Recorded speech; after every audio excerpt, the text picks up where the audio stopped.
is a joint project taken by BPDB, Bangladesh Power Development Board, and NTPC, India, near the vicinity of Sundraban.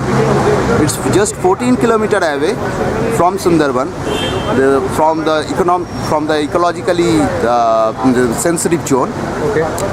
And they have a plan to set up a huge power plant, huge thermal power plant, coal-based thermal power plant of 2640 megawatt capacity. The project is divided into two phases, 1320 megawatts in each phase, and the first phase is about to commence any time. In fact, it is the Sheikh Hasina, the Prime Minister of Bangladesh.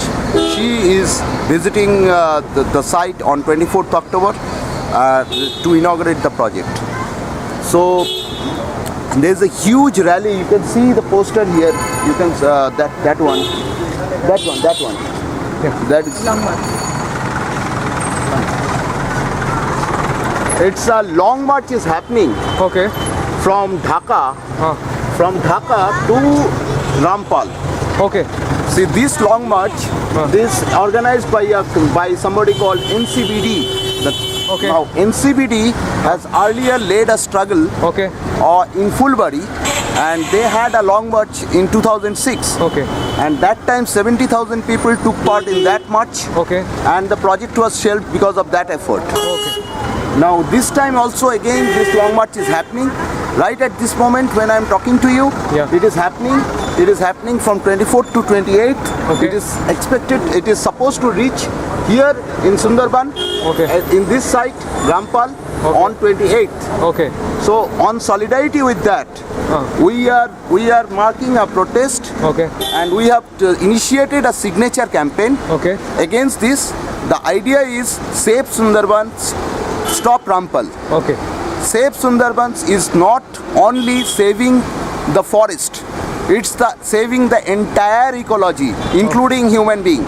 You know what these fishermen in Bengal, they will be the first affected people out of this. And as per the EIA criticism, the EIA is a farce. I can show you. Please come this side.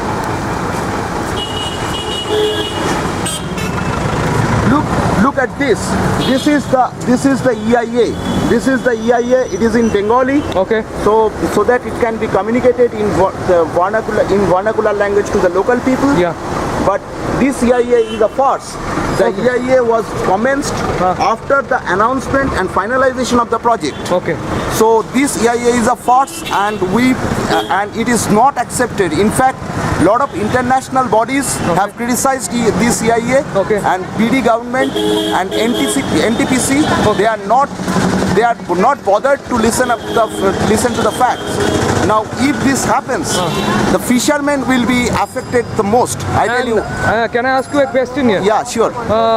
Who are taking part in the protest in Sundarban? The fishermen. In Sundarban, in India? Yeah. You are asking No, in India? wherever. Over there's 7,000 families of fishermen are taking part in this long march. Yeah. Okay, so they are the most affected people. And I tell you what, because of the fact that they are from the Dalit and minority community, because they are not representing in a caste-based politics, they are not representing a higher caste. It is easier for the government that's why the government has chosen this site. Yeah. And I have evidence of that. This is one of the main considerations. What is your evidence? The eviction is much more easier. It is written in the EIA report that the eviction is much more easier because they are natural inhabitants. They don't have any base. They are not organized because they are unorganized, because they don't have papers claiming their fact. So the eviction is much more easier. 7,000 families has been evicted without a single protest, without knowing anything. Would you call this move by the government a casteist move? Yeah, it's obviously it's a casteist. I will say it's not a casteist move, but it's using the casteist Obviously, it's a casteist move. Yeah, it's a casteist move. They have moved it because of that factor they have used it. Yeah. And I tell you what, in West Bengal, what is going to happen? Yeah. This whatever fish the fishermen are living here, Okay. they are breeded in that area, in BD area. Okay. Because the Sundarban, the nature doesn't understand the that boundary. The Yeah. nature doesn't understand the political boundary. Yeah. So the breeding of the fish on which the fisherman lives happens in the BD area. So it's a question of the livelihood. Livelihood. It Yeah. is the question of their livelihood. Okay. And if this happens Okay. within 10 to 15 years, Okay. you can expect a large number of environmental migrant. Oh. There is another is kind of migration. happening. another kind of migration, and it's going to be a slow process. Oh. It's going to be a slow poisoning process. Okay. It's not that one fine day you will find that that somebody came out and go to writers and go to shell the light like that. Yeah. But it's going to be a slow poisoning process. Yeah. Because refer to this slide. Refer to this slide.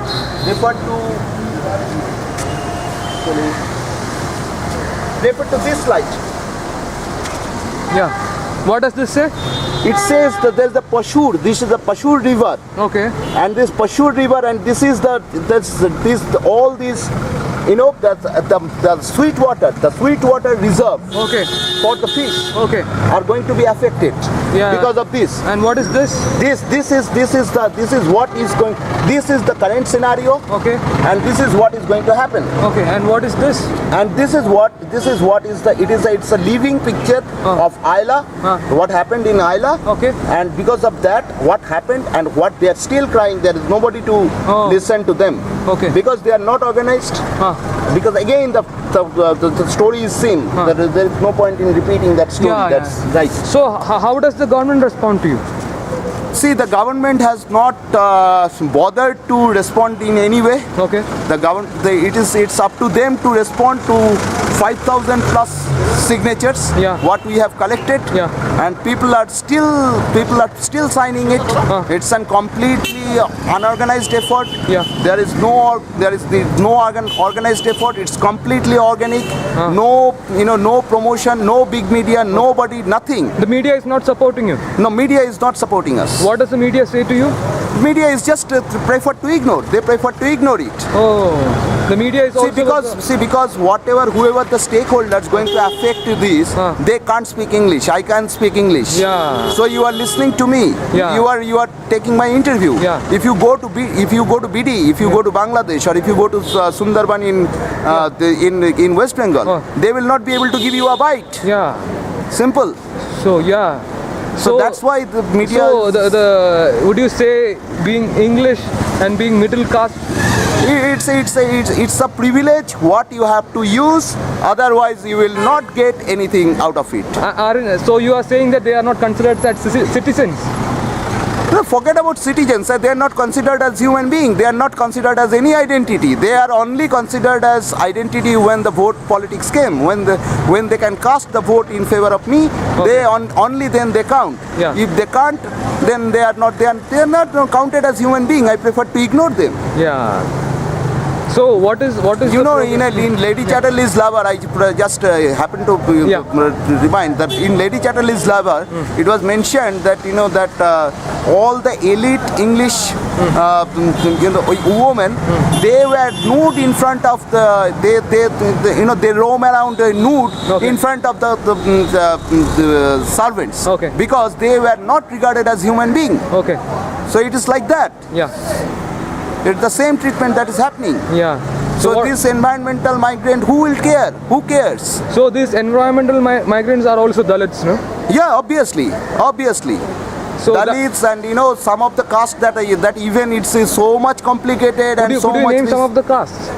See, there are quite a few. There are quite a few castes in this Badui is one of the caste. Okay. And there are around 40 to 45 the varieties are there within that. And all of them are scheduled castes. All of them are scheduled castes. Mostly. Okay. I must say mostly because for technical reason I am saying mostly. Yeah. Thank you. Okay.